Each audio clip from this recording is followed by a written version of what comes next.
Depuis quelque temps, un groupe de personnes puissantes dépense des fortunes pour construire des forteresses souterraines dans des endroits reculés de la planète. Mais, après tout, qu'est-ce que ces membres de l'élite mondiale savent que nous ne savons pas? Le monde est-il en danger et personne n'en parle? Se prépare-t-il à l'apocalypse? Les bunkers, comme on appelle ces refuges sous terre ou au milieu de montagnes et de rochers, étaient utilisés par les gouvernements des grandes puissances dans le passé pour se protéger contre les bombardements et d'autres types de menaces en temps de guerre. Mais maintenant, ces forteresses sont de nouveau construites comme si ces milliardaires se préparaient à une sorte de catastrophe mondiale à venir. Et cela suscite peur et inquiétude chez beaucoup de gens. C'est pourquoi, dans cette vidéo, je vais vous montrer qui sont certains de ces célèbres milliardaires qui construisent leurs propres bunkers et les raisons qui peuvent les pousser à investir autant d'argent dans ces refuges souterrains. De plus, saviez-vous que la Bible parlait déjà de ces bunkers il y a des milliers d'années? Vous allez être impressionné par cela. Mais avant de commencer, je vous demande de vous abonner à ma chaîne. Il suffit de cliquer sur le bouton s'abonner juste en dessous de la vidéo et d'activer la cloche de notification, car je veux vous aider à comprendre la Bible de manière simple et facile, d'accord? Maintenant, allons-y. Lorsque les premiers milliardaires ont commencé à construire leurs propres bunkers, on pensait que ce n'était qu'une vanité de ceux qui ont trop d'argent et ne savent plus comment le dépenser. Mais lorsque des célébrités comme l'acteur Tom Cruise et les milliardaires Bill Gates, fondateur de Microsoft, Jeff Bezos, créateur d'Amazon, et Mark Zuckerberg, propriétaire de Facebook, Instagram et WhatsApp, ont commencé à dépenser des millions de dollars dans ces projets, les gens ont commencé à voir cette question sous un autre angle. Après tout, savent-ils quelque chose de grave qui est sur le point d'arriver? Qu'est-ce qui pourrait être si dangereux au point que ces hommes veulent protéger à tout prix eux-mêmes et leurs familles? Depuis les années 50, il existe aux États-Unis une culture d'investir beaucoup d'argent dans la construction de bunkers. En plus de la protection en cas d'attaques ennemies, ces constructions servaient également à stocker de grandes quantités de nourriture, de médicaments et d'eau en cas de graves incidents. Mais avec la fin de la guerre froide, au début des années 90, cette idée a été abandonnée. Mais maintenant, des personnes très influentes dans le monde ont décidé de construire leur propre forteresse, conçue pour faire face aux catastrophes, guerres, pandémies et à une possible fin du monde.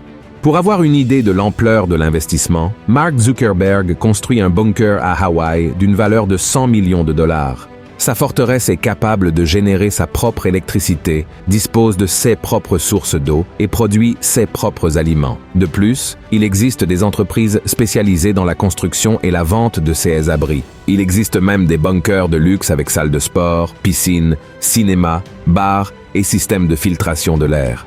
Nous ne pouvons pas affirmer exactement les raisons qui poussent ces milliardaires à prendre cette décision. Mais il suffit de regarder les nouvelles sur Internet pour trouver plusieurs théories qui peuvent expliquer pourquoi ces personnes se préparent à des événements terribles qui pourraient se produire sur Terre dans un avenir proche. Par exemple, depuis le début de la crise mondiale de la COVID-19, le créateur de Microsoft, Bill Gates, a parlé de l'apparition d'une deuxième pandémie qui serait bien pire et plus mortelle que la première. Et comme, d'une certaine manière, il avait raison la première fois, en prédisant ce que le coronavirus ferait dans le monde, beaucoup de gens sont préoccupés par ce qu'il dit. Et une autre question importante qui est soulevée est qu'une grande pandémie cybernétique appelée cyberpolygone pourrait également survenir et causer de grands dégâts dans le monde.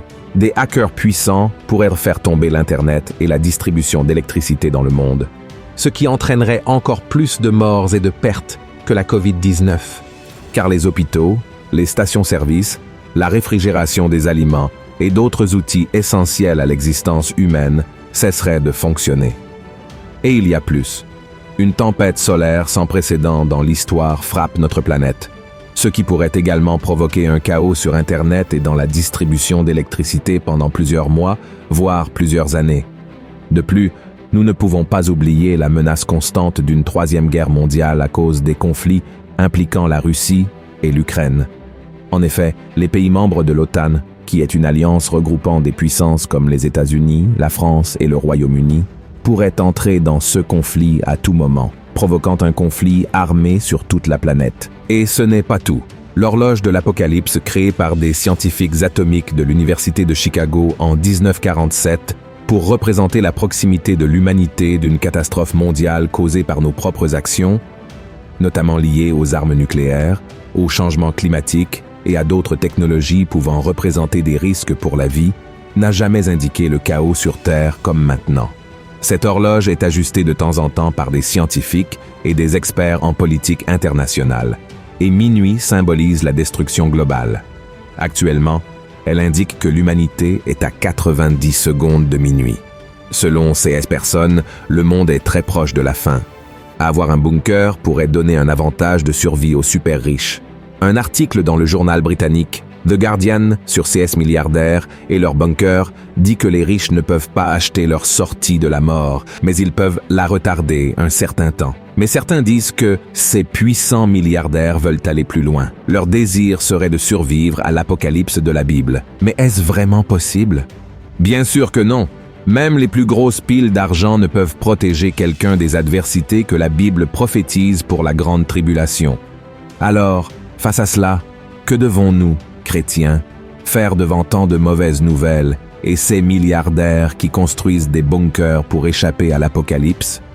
Je sais que beaucoup peuvent lire ces nouvelles et avoir peur, être anxieux, mais nous devons nous rappeler de ce que la Bible nous enseigne. Il n'y a rien de nouveau sous le soleil que Dieu ne sache pas et il protège toujours ses enfants. C'est pourquoi nous ne devons pas craindre, car la parole de Dieu nous a déjà révélé tout ce qui va se passer dans le futur. Nous savons, par exemple, que dans les derniers jours, il y aura des temps difficiles, comme des tremblements de terre, des famines, des guerres et des rumeurs de guerre. L'amour de la plupart des gens se refroidira. Mais malgré cela, nous avons la merveilleuse promesse que Jésus sera avec nous jusqu'à la fin des temps. Et en entendant des nouvelles sur la construction de bunkers souterrains et l'approche du jour du jugement dernier, nous devons nous rappeler ce que la Bible dit dans Isaïe chapitre 2, qui parle du jour du Seigneur, lorsque Dieu jugera la terre. Quand nous lisons ce chapitre d'Isaïe, nous voyons que les arrogants entreront dans les rochers et se cacheront dans le sol, par crainte de la majesté et de la splendeur de Dieu. Mais la Bible dit qu'ils seront humiliés et que le Seigneur sera exalté ce jour-là. De plus, dans le même chapitre, il répète la prophétie selon laquelle les gens fuiront et se cacheront dans des trous dans le sol.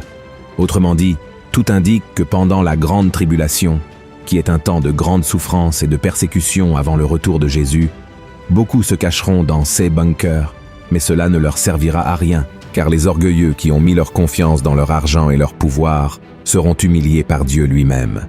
Le livre de l'Apocalypse, au chapitre 6, est également lié à ce qu'Isaïe a dit. Regardez ce qui est écrit.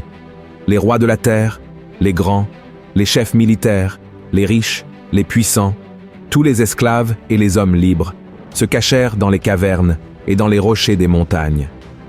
Et ils disaient aux montagnes et aux rochers, « Tombez sur nous et cachez-nous devant la face de celui qui est assis sur le trône et devant la colère de l'agneau, car le grand jour de sa colère est venu, et qui peut subsister ?» Et il est intéressant de noter que tant Jean, qui a écrit l'Apocalypse, qu'Isaïe ont eu les mêmes visions il y a des milliers d'années. À l'époque, ils ne connaissaient pas le terme bunker et ont très bien pu décrire ces refuges comme des trous dans le sol ou des cavernes. Et vous pouvez vous demander, mais pasteur, et si ces paroles avaient un langage poétique et non littéral? Frère, peu importe, car le sens est le même. La protection de l'humanité ne viendra pas de refuges humains, mais de la foi en Dieu et en Jésus-Christ. Et en tant qu'enfant de Dieu, en entendant des nouvelles de personnes construisant des bunkers en préparation pour un événement apocalyptique, nous ne devons pas avoir peur, car il est écrit dans le psaume 91 qu'aucun mal ne nous arrivera, aucune plaie n'approchera de notre tente. Frères, la foi de ces milliardaires, malheureusement, est dans des blocs de béton et des abris faits d'acier et de matériaux militaires. Mais pour nous, c'est le pouvoir de la parole et de l'amour de Dieu qui nous protège. Amen. Et la Bible garantit que Jésus revient. Alors nous ne devons pas trop nous attacher à ce monde, puisque tout sera consommé, et il veut que nous soyons toujours prêts. C'est pourquoi il est si important que vous viviez chaque jour avec l'attente d'être aux côtés de Christ pour l'éternité. Amen. Si vous avez aimé ce message, partagez-le avec vos amis et votre famille, et abonnez-vous à ma chaîne. Que Dieu vous bénisse puissamment.